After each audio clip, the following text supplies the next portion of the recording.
সুখী হতে গেলে বেশি কিছু লাগে না, অল্পতেই অনেক সুখ পাওয়া যায়, কিন্তু সুখ খুঁজে নিতে হয়। অনেকেই যখন আমার বাসায় আসে বেড়াতে, তো মাঝে মাঝে আমাকে বলে, ভাবি এত ছোট ফ্ল্যাটে থাকেন, কি করব, আমাদের যতটুক সামর্থ্য ততটুকের ভিতরেই থাকি। হয়তো ওরা অনেক বড় বড় ফ্ল্যাটে থাকে, আমাদের তেমন সামর্থ্য নেই।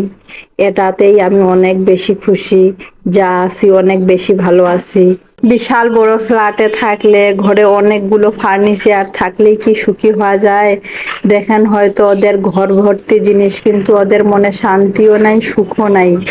কিন্তু আমার ঘরে তেমন কিছুই নেই, তারপরেও আমরা অনেক সুখী, অনেক। এসব কথা যারা আমাকে বলে, আমার কখনোই মন খারাপ হয় না, কারণ আমি সব সময় একটা জিনিস চিন্তা করি, যারা আমার চেয়েও খারাপ আছে আমি তাদের কথাই সব সময় ভাবি। কারণ যারা আমার চেয়ে বেশি সুখে আছে, যারা বেশি শোক বিলাসিতা করে, তাদের কথা ভাবলে আমি শুধু কষ্টেই পাবো।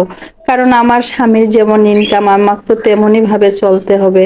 আমি যদি তার চেয়ে বেশি করার চেষ্টা করি, তাহলে তো আমি সেটা কখনোই পারবো না। ধন সম্পদ আল্লাহ যে কাকে দিবে আর কার কাছ থেকে কেড়ে নিবে, সেটা কেউ বলতে পারবে না।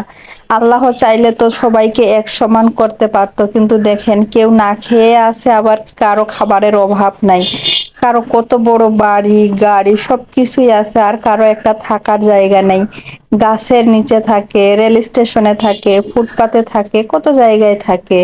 আমি সব সময় চেষ্টা করি আমার স্বামীর যতটুকু ইনকাম ততটুকুতেই সন্তুষ্ট থাকার। কারণ সব পুরুষরাই চায় তার স্ত্রীকে খুশি রাখার। তো আমি যদি এখন আমার স্বামীর সামর্থ্য চেয়ে বেশি কিছু চেয়ে থাকি, সে তো আর আমাকে দিতে পারবে না। এতে করে তারও মন খারাপ হবে, আমারও মনে অশান্তি হবে, মন খারাপ হবে, সংসারে শান্তি থাকবে না। তো আমি সব সময় চেষ্টা করি সামর্থ্যের মধ্যে স্বামীর কাছে কোনো কিছু চাইতে। যেটা সে পারবে না সেটা আমি কখনোই তার কাছ থেকে আশা করি না, কারণ সেটা তো আমাকে সে দিতে পারবে না, সেটা তো আশা করে আমার লাভ নেই। আর ঘরে কি শুধু ফার্নিচার থাকলেই ঘর সুন্দর লাগে? ফার্নিচার না থাকলে কি ঘর সুন্দর লাগে না? আমি সব সময় চেষ্টা করি আমার যতটুকু আছে ততটুকুর ভিতরে ঘরটাকে অনেক সুন্দর করে গুছিয়ে রাখার। অনেকের ঘরে অনেক ফার্নিচার থাকে, কিন্তু ঘর গুছানো থাকে না। সেই ঘরগুলা কি দেখতে ভালো লাগে? মোটেই ভালো লাগে না, এবং সে বাসাতে থাকতেও মন চায় না। আর যেই বাসাগুলোতে কোনো কিছুই নাই কিন্তু অনেক সুন্দর করে গুছানো থাকে, সেগুলোতে একটু বসতে শুইতে মন চায়। ঘুম থেকে উঠে আগে মেয়েকে স্কুলে দিয়ে আসি, তারপরেই ঘর দুয়ার পরিষ্কার করে ফেলি, কারণ ঘর দুয়ার অগোছালো থাকলে মোটেই ভালো লাগে না। তো আজকে একটু বেশি দেরি হয়ে গেছে, কারণ আমার মেয়েটা অনেক অসুস্থ ছিল, তো একটা পরীক্ষা দিতে পারে নাই। স্যারকে অনেক রিকোয়েস্ট করার পর স্যার রাজি হয়েছে। তো আজকে আমার মেয়ের পরীক্ষা ছিল না, তো সকাল সকাল ওকে স্কুলে নিয়ে গেছি, আর আমি বসে থেকেই পরীক্ষাটা দিচ্ছে। তো ওই জায়গায় আমার অনেক সময় গেছে।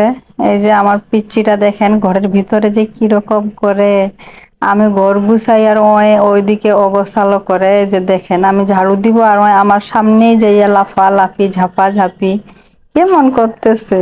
এমন একটা সময় ছিল যে সময় কাটতো না, ঘরের কাজ কাম করে সারাদিনেই বসে থাকতাম। আর এখন এই যে সোনামানিক দুইটার জন্য কাজ করে কুল পাই না, আমার যে কি অবস্থা। তখন আমার সময়ই কাটতো না, আর এখন একটু সময়ই পাই না আমি শোয়ার বা বসার। সোনামানিক দুইটা বেশি দুষ্টামি করে দেখি, ওর আব্বু বারান্দায় একটা দোলনা বানিয়ে দিয়েছে। ছোটবেলায় গাছের মধ্যে দোলনা টাঙিয়ে কত ঝুলছি, সেই স্মৃতিগুলো কখনোই ভোলার নয়। মনে পড়লেই অনেক বেশি কষ্ট লাগে। ঘর গুছানো শেষ, কাপড় চোপড় ধোয়াও শেষ। আজকে আর বিকালের আগে কাজ নেই, সব কাজই কমপ্লিট করে ফেললাম। তো কাজ কাম ফেলে রেখে আমার একদমই বসে থাকতে মন চায় না। আগে সব কাজ করি, তারপরে বসে থাকি বা শুয়ে থাকি, তাহলেই আমার কাছে বেশি ভালো লাগে।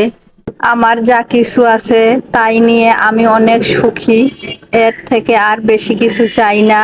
আল্লাহ তাআলার কাছে হাজার হাজার শুকরিয়া আদায় করি, অনেক ভালো আছি, অনেক সুখে আছি।